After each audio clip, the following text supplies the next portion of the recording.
C'est tellement vraiment stimulant de voir tous les ambassadeurs de l'accessibilité, des gens qui vivent en situation de handicap dans la même salle aujourd'hui.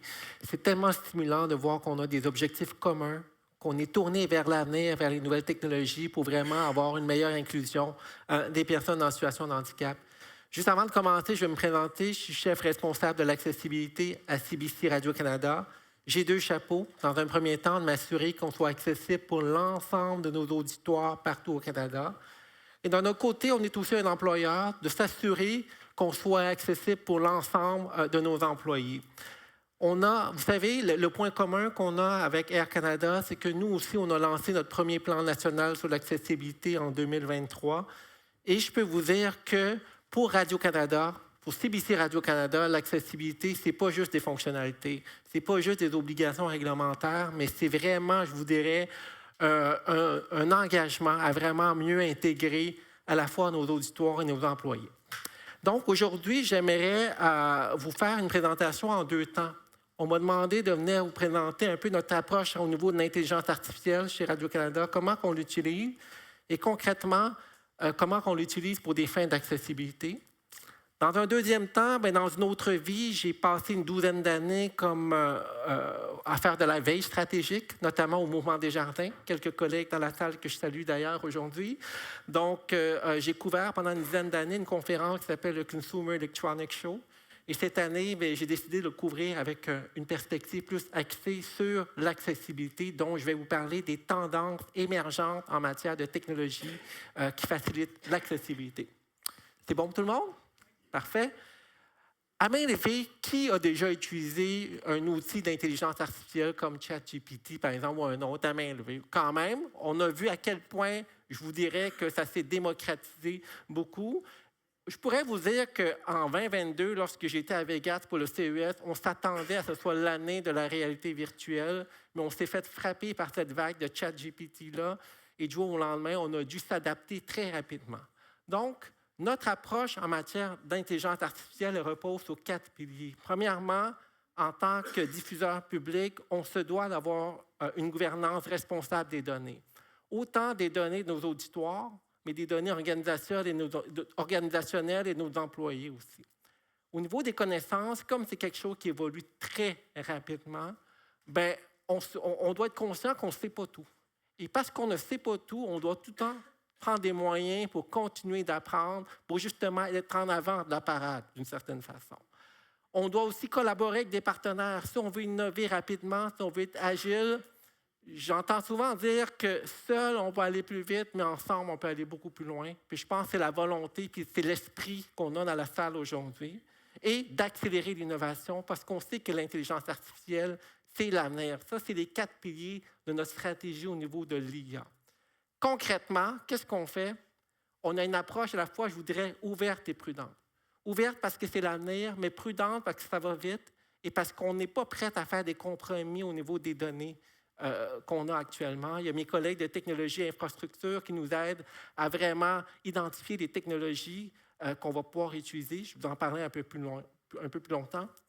En 2017, lorsqu'on a signé notre entente avec Ivado, on voulait utiliser l'intelligence artificielle seulement pour la valorisation des données, l'exploitation des données massives.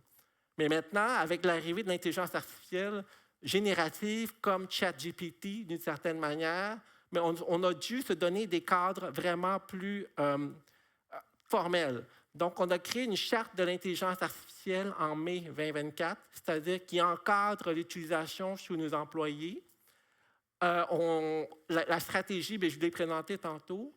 Et en septembre 2024, on a lancé ce qu'on appelle un accélérateur de projets en intelligence artificielle. C'est-à-dire que c'est un fonds qui nous permet d'explorer des nouvelles technologies d'intelligence artificielle pour différentes utilisations, mais notamment pour l'accessibilité aussi.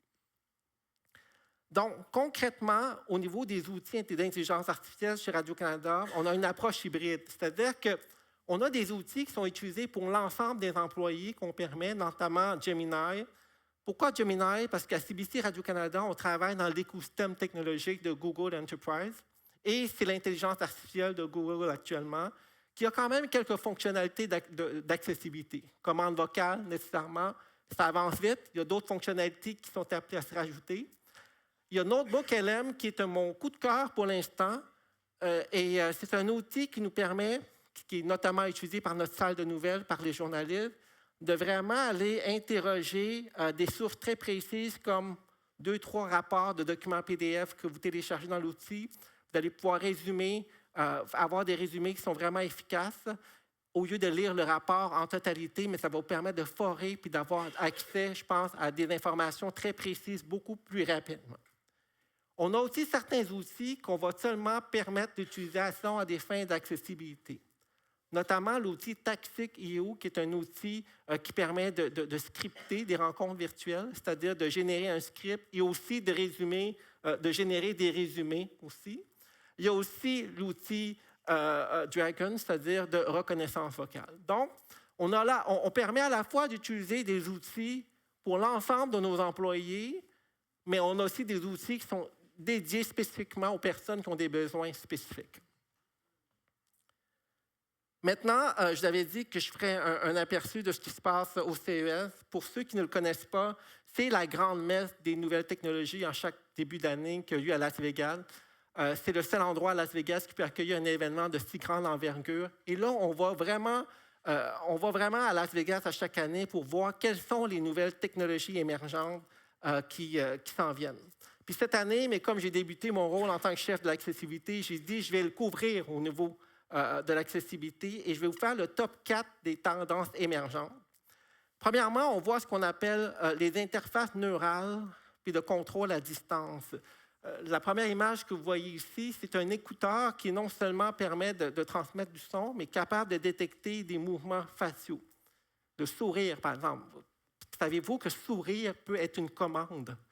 Vous allez pouvoir contrôler éventuellement votre chaise roulante, votre ordinateur, notamment juste en souriant, parce que le casque est capable de détecter un peu cette commande vocale-là. Le bracelet que vous voyez à côté, mais c'est un bracelet à interface neurale. C'est des petits mouvements de la main et du doigt qui permettent de contrôler des objets connectés dans la maison, d'une certaine façon. C'est ça qu'on appelle une interface neurale à distance. La deuxième tendance, ce que je vois beaucoup, c'est des innovations très ciblées qui touchent notamment les personnes qui ont des problèmes de vision. Parce que, gardons en tête une chose, les nouvelles technologies sont là pour répondre à des besoins, puis très souvent, c'est des besoins qui sont orphelins ou bien qui n'ont pas été répondus, notamment très en profondeur. Donc, je vois notamment les lunettes connectées, notamment celle de Ray-Ban qui a été mise en place il y a quelques années, mais ils ont annoncé pendant le CES des fonctionnalités d'accessibilité. C'est possible pour les gens de lire des textes, de l'avoir en son, dont un text-to-speech. C'est possible aussi, si vous êtes mal pris en quelque part et que vous avez des problèmes de vision, de pouvoir faire appel à quelqu'un qui est voyant dans le réseau et de dire, regardez où est-ce que je suis, qu'est-ce que tu vois devant moi, décris-le pour moi d'une certaine façon. Fait qu'il y a cet espace de lien entre le réseau aussi qui permet aux personnes à mobilité réduite de pouvoir se dépanner si le besoin est. Et là, ce que vous voyez ici à droite, bien, le but, c'est de remplacer un peu un chien guide, mais ça ne remplacera jamais l'affection qu'un animal peut vous donner. Mais c'est un genre de petit robot qui est capable de vous guider et d'arrêter lorsqu'il y a des obstacles. Et c'est géré par l'intelligence artificielle. Il y a une commande aussi de GPS qui sont capables de vous amener à la pharmacie du coin ou bien si vous voyagez, bien, que vous ne connaissez pas très bien le quartier, mais ça peut très bien vous accompagner d'un point A à un point B. L'autre tendance qu'on voit au niveau de l'intelligence artificielle, c'est vraiment de rehausser les capacités de la commande vocale que permet l'IA. J'ai été parmi les premiers à utiliser des assistants vocaux comme Google Home, Amazon, Alexa, d'une certaine façon. Et je trouve qu'avec le temps, l'IA a permis à ces solutions-là d'être beaucoup plus efficaces. On a moins souvent besoin de répéter. Ce n'est pas parfait encore aujourd'hui, mais comparé à ce que ça a été il y a 5 ans ou 10 ans en arrière, on a vraiment fait des progrès. Et ça, la commande vocale, je pense que ça va être une des fonctionnalités d'accessibilité qui va vraiment aller en croissant. Dans toutes les conférences que j'ai assistées au niveau de l'accessibilité, c'est ça que les gens ont dit. Les gens, à cause du télétravail notamment, les gens vont commencer progressivement à toujours utiliser votre clavier, mais tranquillement à pouvoir intégrer des fonctionnalités, à dicter des courriels, à dicter des messages dans le chat d'une certaine façon. Dans un contexte d'espace ouvert, ça fait une cacophonie, je suis d'accord avec ça, mais la réalité du travail a changé d'une certaine manière. Okay? Donc, c'est ce que les experts ont dit. Aussi, on a beaucoup parlé des interfaces en langue des signes propulsées par l'intelligence artificielle. Je sais qu'on a une interprète ici dont je respecte vraiment le travail. J'aimerais remercier pour le travail. Je ne pense pas qu'on est prêt du jour au lendemain à avoir des machines qui remplacent les interprètes. Okay? Pour quelle raison? Parce que les interfaces en langue des signes n'ont pas cette capacité-là, je pense, à traduire de manière fidèle les émotions. Et on sait qu'en langue des signes, les émotions sont très importantes pour traduire l'intensité d'un propos qu'on a besoin. Par contre, l'IA permet aujourd'hui d'avoir, je dirais, les 4 ou 5 émotions principales. Content, pas content, fâché. Là, on va les avoir d'une certaine manière, mais pas cette subtilité-là que notamment permet le travail d'une interprète. Okay? Par contre, les experts s'entendent qu'avec le temps, plus que l'IA va évoluer, elle va pouvoir intégrer une plus grande gamme d'émotions possibles qui va pouvoir être traduite par un avatar. C'est vraiment super, tout ce que permet l'innovation technologique actuellement. Concrètement, pour notre milieu de travail, ça change quoi? On part d'un modèle de moteur de recherche traditionnel comme Google à vraiment un moteur de réponse. On ne cherche plus de l'information, on cherche une réponse maintenant. Et ça, en termes de travail et d'optimisation du travail, je pense que ça va être un tournant majeur, selon moi. On passe par un modèle d'outils très standardisé à des outils intelligents qui vont s'adapter dans le temps. On voit à quel point ChatGPT, en peu de temps, Google Gemini aussi a pu intégrer de nouvelles fonctionnalités, a vraiment pu évoluer de manière très rapidement aussi. Et là, on passe aussi d'un modèle où on essaie de compenser un handicap à un modèle avec l'intelligence artificielle, on va pouvoir augmenter les capacités, pas juste les capacités des personnes qui sont en situation de handicap, mais monsieur et madame tout le monde aussi. Moi, j'aimerais terminer avec un souhait vraiment sincère. J'espère que tous les progrès technologiques qu'on va le faire, ça va être centré sur l'humain, qu'on va respecter les besoins de chaque personne, puis qu'on va pouvoir être en mesure d'en faire bénéficier le maximum de personnes possible.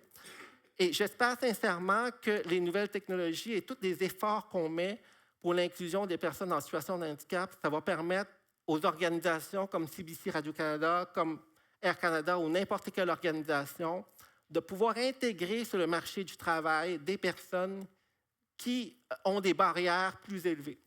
Okay? Moi, je suis une personne malentendante, mais dans ma génération de personnes qui ont été avec moi, beaucoup de ces personnes-là ont des métiers qui sont encore très précaires aujourd'hui, d'une certaine manière.